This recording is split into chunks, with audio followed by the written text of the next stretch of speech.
Martin, it's beginning to look a lot like Christmas. It seems like only a few weeks ago we were talking about coming back after a long hot summer. What's happened? I don't know, normally the bar humbug in me kind of wins over, but we're getting a bit festive even in here. Yeah, we've had a fantastic end of term actually.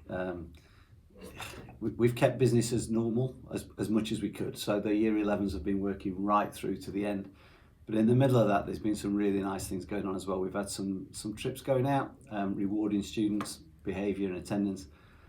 And then more of this later, but we had a carol concert on Tuesday night. And honestly, it's as good as I've ever seen from a group of students.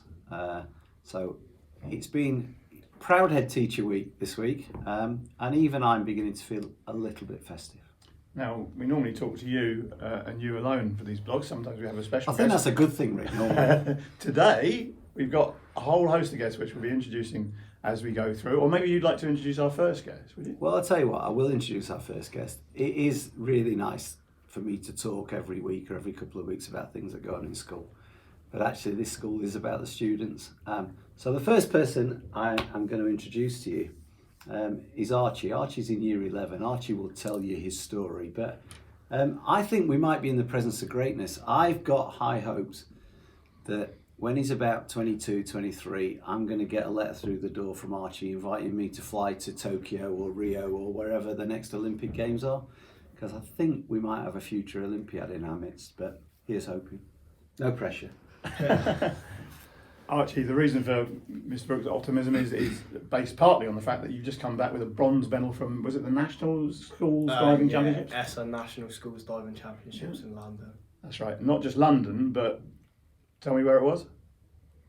It was in London. Yeah, it was the Olympic. It was the Olympic diving pool in Stratford. Yeah, which is where obviously the Olympics were. So I mean, you are literally following in the footsteps of greatness there. Tell me what you did. Tell me which discipline you were in and how it went. It went very well. I just tried to keep my head down and get it done, and managed to get the bronze, to be honest. And it was the bronze in the 3-metre springboard, I think. Yeah. Is that right? And I've spoken to your mum, who's also involved with Plymouth Diving Club as you are. Yeah. And she said that you're up against GB athletes, elite athletes. So to come third, you must be pretty proud of yourself. You're allowed to be proud. Yeah. Good. It's pretty good.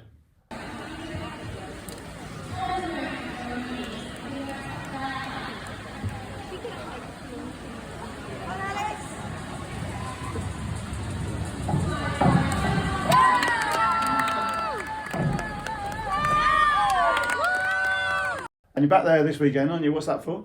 That's for the London Legacy Comp for, unfortunately, a coach who died, but in his memorial. All right, okay. And will you be up against the same sort of people you're up against? Yeah, I'll be up against them and then a few more people from the GB and Elite. Good. And from the UK. And that's going to test you. I mean, your diving skills. You can't mention diving skills in Plymouth without mentioning a certain Tom Daly. He was also a member of the Plymouth Diving Club, I think. So, I mean, does that inspire you? Does that give you something to aim for? Yeah, I'm just going to try and go as far as I can with diving and see where it takes me. Yeah. You obviously enjoy it. You've got a smile on your face when you talk about it. Yeah, it's nice. Brilliant. Okay, well, good luck with that. Thanks. And back to Martin now to introduce our next one. Before I just introduce the girl, I just think Archie's a great example of somebody who comes in his uniform, works really hard during the day, but then he's doing all this outside school, and it's easy sometimes for a school to forget what they do outside in the real world, and it's really important that we celebrate it. So we haven't quite got a diving team at Lipson yet, but it doesn't stop us celebrating Archie's achievements outside school. And I know the mum, I was speaking to her, she was very grateful with the support that he gets from the academy. Yeah, so it's a no-brainer. He's going up tonight, I think, to London, aren't you? Yeah. When he needs time, if he needs time in the next 6 months, he'll get it. And if he stays on in our sixth form, that'll stay the same. Brilliant.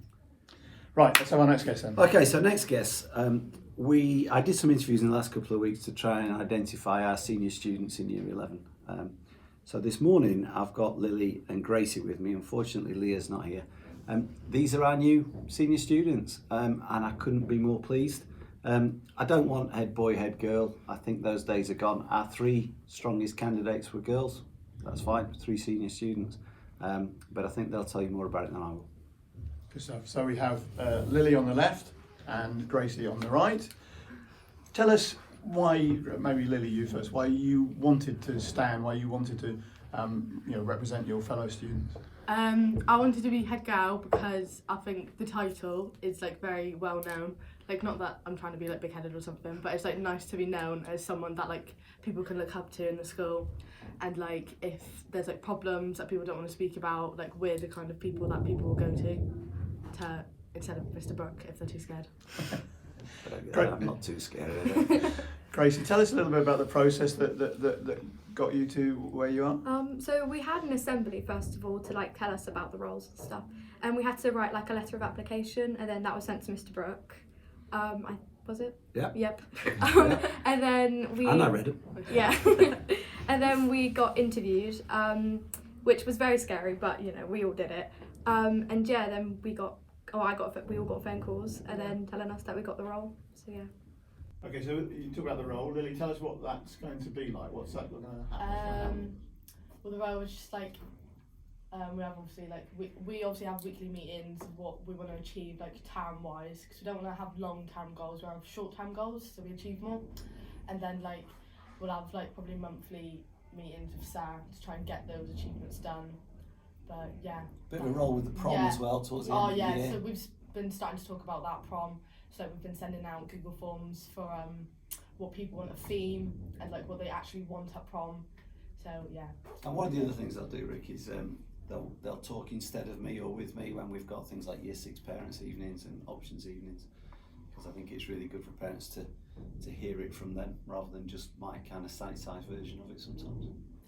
Gracie, it seems to me it's a big responsibility to adopt the role that you're adopting, and not one that we're taken too lightly. Do you see it the same way? It's because sort of, it is obviously a big role and responsibility that we're all taking on, but it's something that I feel we're all really capable of doing, and it's something that I personally have wanted to do for a long time, so yeah. Jolly good. Well, I wish you and Leah, who's not with us, all the best of luck, and no doubt we'll be speaking again during the year. Back to Martin, and finally Martin, you talked about the grinchy old headmaster and the tough process that you put them through for this, but I gather you were sort of reduced to sort of something approaching jelly this week? Yeah, it was nearly a gibbering wreck at the carol service, not carol service, that's the Christmas concert. There was so much to be proud of and to enjoy, and the quality was as good as I've ever seen. But in the middle of it all, Year 8 Nemo stands up and does a solo on his own, and honestly, Baby Jesus Sleeps, I think, was the carol he sang, but it was genuinely brilliant. So our final guest this morning, and we've had to pay big money to get him to come this morning. Our final guest is Nemo. I know you're going to interview him, but the treat that we've got in store, I'm hoping that Nemo's going to sing us out. Well, I'm hoping so too. Let's just have a quick little chat with Nemo before he does that.